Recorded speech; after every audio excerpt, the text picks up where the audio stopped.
출애굽기 3장 11절입니다. 제가 천천히 읽어드릴게요. 출애굽기 3장 11절 한 절입니다.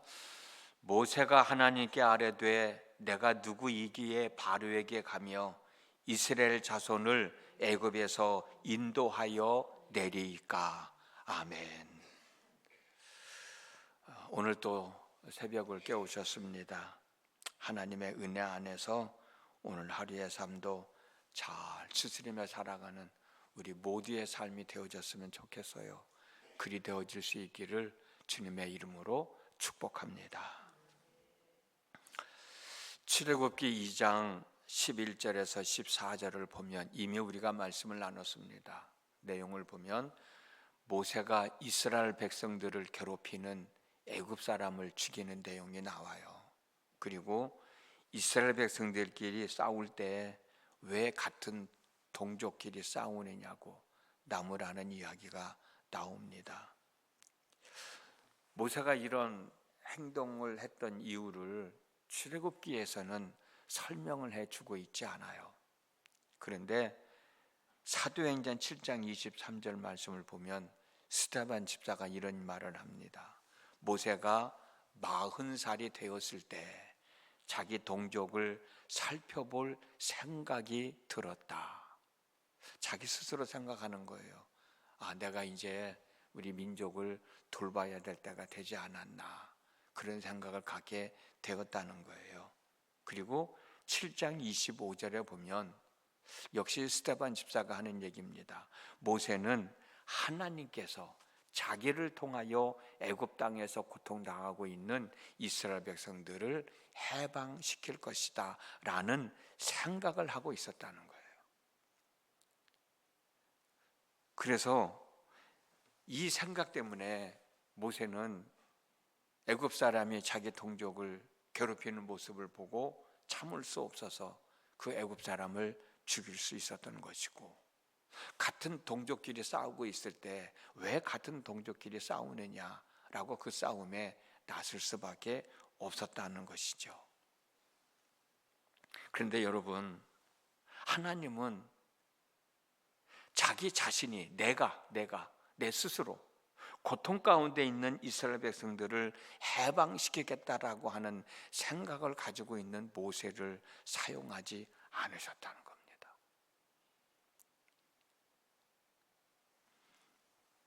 자기 스스로 무언가 해보겠다고 나섰던 모세를 사용하지 않으시고 오히려 미디안 땅으로 보내셔서 40년이라는 긴 세월 동안 하나님의 일꾼이 되기 위한 훈련을 시키셨어요. 여기서 우리들이 알 수 있는 것은 애굽 왕 바로를 굴복시키고 이스라엘 백성들을 적과 꿀이 흐르는 가나안 땅으로 인도하여 갈 사람은 애굽의 왕궁에서 애굽의 지혜를 배운 혈기가 왕성한 40살의 모세가 아니었다는 겁니다. 자기 스스로 내가 하나님의 일을 해야 되겠다고 다짐하며 나서는 모세도 아니었다는 거예요. 그러면 누가 애굽의 왕을 바로를 굴복시키고 이스라엘 백성들을 적과 꿀이 흐르는 가나안 땅으로 인도해 갈 수 있느냐는 거예요. 오늘 우리가 읽었던 본문 출애굽기 3장 11절 말씀처럼 내가 누구이기에 바로에게 가며 이스라엘 자손을 애굽에서 인도하여 내리이까 라고 고백하는 모세. 출애굽기 4장 10절 말씀처럼 나는 말을 잘하지 못하는 사람입니다. 나는 입이 뻣뻣하고 혀가 둔한 사람입니다 라고 고백할 줄 아는 모세. 출애굽기 4장 14절 말씀처럼 오 주여 보낼 만한 사람을 보내소서 라고 고백하는 모세. 출애굽기 4장 20절 말씀처럼 애굽으로 내려갈 때 하나님의 지팡이를 가지고 가는 모세. 다시 말씀드리면 절대적으로 하나님의 임재와 능력을 의지하는 모세였다는 겁니다. 그렇습니다. 하나님은 혈기가 왕성하여 자기 스스로 하나님의 일꾼이 되겠다는 모세는 거절하셨어요. 그러나 내가 누구이기에 하나님의 일을 할 수 있겠습니까? 라고 고백하며 절대적으로 하나님의 임재와 능력을 의지하는 모세를 필요로 하셨어요. 하나님은 자기 스스로 하나님의 일꾼이 되겠다는 모세를 미디안 광야로 보내셔서 40년이라는 긴 시간 동안 내가 누구이기에 하나님의 일을 할 수 있겠습니까? 내가 누구이기에 이 일을 할 수 있겠습니까? 라고 고백하며 절대적으로 하나님의 지혜와 명철과 능력을 구하고 의지하는 모세로 훈련시키셨다고 하는 사실을 우리가 기억했으면 좋겠습니다. 하나님의 임재와 능력을 상징하는 지팡이를 붙잡는 모세로 훈련시켰다는 거예요. 우리가 잘 알고 있는 모세를 한번 생각해 보십시오. 하나님은 요셉을 한번 생각해 보십시오. 하나님은 요셉을 훌륭한 일꾼으로 세우셔서 사용하시려고 애굽의 시대장 보디발의 집에 들어가서 사람을 거느리면서 이 집안 일을 하게 하는 훈련을 시키셨습니다. 때로는 죄의 유혹에 넘어가는지 안 넘어가는지를 확인해 보시기도 했어요. 때로는 감옥으로 보내셔서 정치를 알게 하셨고 인내심을 기르게 하셨고 그리고 결국 애굽의 총리가 되게 하셨습니다. 그런 과정을 통해서 하나님은 요셉을 애굽의 총리가 되게 하시고 당신의 귀한 계획을 이루어 나가셨다는 거예요. 우리 생명나무 교회는 기독교 대한감리회에 소속되어 있는 교회입니다. 그래서 우리가 생명나무 교회 그러지만 어떻게 보면 우리는 생명나무 감리교회가 되는 거예요. 기독교 대한감리회, 우리 교단이잖아요. 기독교 대한감리회 목사로서 생명나무 교회를 섬기고 있는 이구영 담임 목사님뿐만 아니라 여기서 일하고 있는 모든 목사님들은 저절로 목사가 된 것 아닙니다. 이건 저희들의 자랑이 아니고 이런 과정을 거쳐서 감리회 목사가 되었다는 걸 말씀드리고 싶어서 그래요. 기독교 대한감리회 교단에 소속되어 있는 신학대학교에서 신학 과목을 4년 동안 공부를 해요. 학부에서 4년 동안 공부를 합니다. 그리고 대학원 과정 2년을 마칩니다. 일반 대학을 나온 사람은 대학원 과정이 3년이에요. 3년을 공부를 해야 됩니다. 휴학을 하지 않고 유급을 당하지 않고 계속 공부를 한다 하더라도 6년 아니면 일반 대학을 나온 사람은 7년 동안 공부를 해야 되죠. 남학생 같은 경우에는 군대 갔다 와야 되잖아요. 군대 갔다 와서 복학하는데 보통 2년이 걸립니다. 그러면 남학생 같은 경우에는 8년에서 9년이라는 시간이 지나야 돼요. 6년에서 7년 또는 8년에서 9년 기간 동안 학교 공부를 마쳤다고 해서 목사가 되는 건 아닙니다. 학교 교육을 마치면 수련 목회를 하든 아니면 단독 목회를 하든 교회에서 3년 동안 목회에 관련된 훈련을 받으면서 논문을 써내야 되고 시험도 치러야 되고 면접도 봐야 됩니다. 해마다 3년 동안. 이게 유급되지 않고 제대로 공부하고 제대로 훈련받고 제대로 논문 써내고 제대로 면접을 통과하면 돼. 만약에 하나라도 통과를 못하면 유급당하면 내년에 또다시 과정을 겪어야 됩니다. 3년 동안 3번에 걸쳐서 논문 심사도 잘 마치고 시험도 합격도 하고 면접도 통과를 했으면 마지막으로 정신 건강을 포함한 건강검진을 통과해야 돼요. 요즘에는 정신 건강도 심의를 거쳐야 됩니다. 정신과 의사한테 가가지고 면접을 보고 그게 또 통과가 돼야 그때야 안수를 받을 수 있어요. 유급당하지 않고 정상적으로 진급을 하면 아까 말씀대로 학부 4년, 대학원 2년에서 3년, 훈련 기간 3년, 또 9년이라는 긴 시간 동안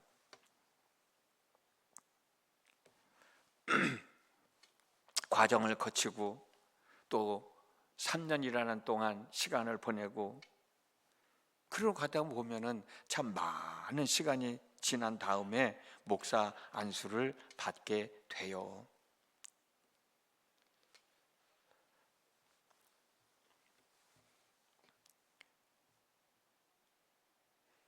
사랑하는 성도 여러분, 이 세상 일 거저 되는 것 아니라는 것 잘 알고 있잖아요. 공부 1등 하는 사람들 그냥 1등 하는 거 아니잖아요. 올림픽에서 금메달 따는 거 저절로 따지는 거 아니잖아요. 사업에서 성공하는 거 그냥 성공하는 거 아니잖아요. 나름대로 열심을 다하고 최선을 다한 노력의 결과들입니다. 그 과정을 지나야 돼요. 어쩌면 우리 인생도 그런 것 같아요. 감리교 목사가 되는 과정에 대해서 말씀을 드렸지만 저희들뿐만이 아니라 그래도 어느 회사에서 간부가 되는 직급에 올라갈 때까지 그 많은 시간이 끝없는 노력을 감당해야 되잖아요. 우리 신앙생활도 마찬가지인 것 같아요. 내가 한 번 기도해서 응답되어진다고 하면 뭐 걱정할 게 뭐가 있겠어요. 우리가 기도하면 하나님께서 응답해 주실 때 내가 응답해 줘도 되나 안 되나 그걸 지켜보고 계실 거예요. 예를 들어서 여러분 어린 아이들, 여러분 자녀들이 엄마 나 돈 100만 원만 줘. 그럼 왜 달라고 그냥 물어보잖아요. 그래 내가 얘한테 100만 원을 줘도 되나 그 과정을 지켜보잖아요. 이걸 줘도 되겠다 싶을 때 주잖아요. 줘도 안 될 것 같으면 기다리잖아요. 훈련을 시키잖아요. 아브라함은 75세의 부름을 받고 하란을 떠났는데 25년이 지난 100살이 돼서야 이삭을 허락해 주셨잖아요.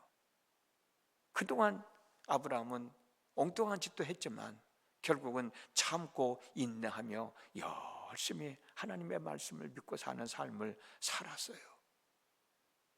아들 이삭을 선물로 받았습니다. 잘 키웠어요. 그 아들을 바쳤어요. 바칠 수 있었던 건 여러 가지 이유가 있을 거예요. 100살이 돼서 아들을 낳았는데 이게 내가 아들을 낳은 게 아니다. 이건 내 아들이 아니고 하나님의 사람이다 라는 믿음이 생겼을 것 같아. 그러니까 하나님의 바치라고 할 때 바치지. 하나님 100살에 얻은 아들을 내가 어떻게 바칠 수 있겠습니까? 라는 생각을 가졌을 텐데 이건 100살에 낳은 아들이니까 내 힘으로 낳은 아들이 아니야. 하나님이 주신 거야. 하나님 거야. 그런 믿음을 가졌기 때문에 드릴 수 있었을 거예요. 그때 하나님이 말씀하시는 게 뭐예요? 이제야 내가 나를 경외하는 줄 알았다. 그러면서 하나님이 아브라함에게 약속하셨던 복을 내려주시기 시작을 하거든요. 그 과정을 거쳐야 되는 것 같아요. 로마서 5장 3절에서 4절을 보면 환난을 인내는 인내는 연단은 소망을 낳는다는 말씀이 있거든. 어쩌면 활기왕성한 모세, 이 정도면 내가 이스라엘 백성들을 이끌고 나갈 수 있지 않겠나? 속박받고 있는 내 백성들을 해방시킬 수 있지 않겠는가? 그런 생각을 가졌지만 하나님은 그런 모세를 사용하지 않으셨다고. 40년이라고 하는 긴 세월 동안 미디안 광야에서 생활하게 하셨어요. 어제 말씀드린 것처럼 자기 양을 치지 못하고 장인의 양을 치면서 훈련시키셨어요. 왜 내 삶이 이렇게 힘들고 어렵나? 라고 고민하는 분들이 있어요. 갈등하는 분들 수 있어요.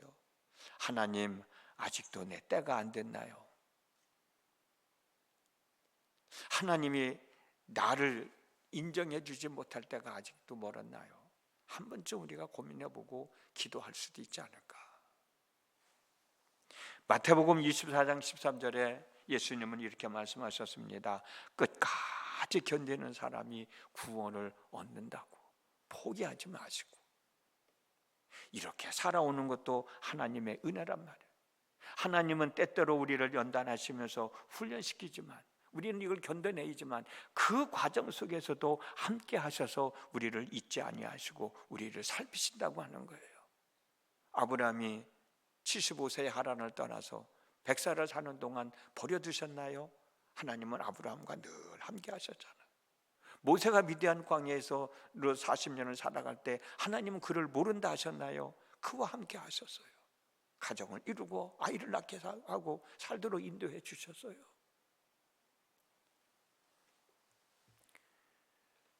내가 원하는 대로 되어지지 않아서 우리는 속상해하지만 그 과정 속에서 하나님은 우리를 훈련시키고 연단시키시고 우리를 살펴보고 계시고 그 속에서도 우리의 삶을 인도해 가시고 계시다는 거예요.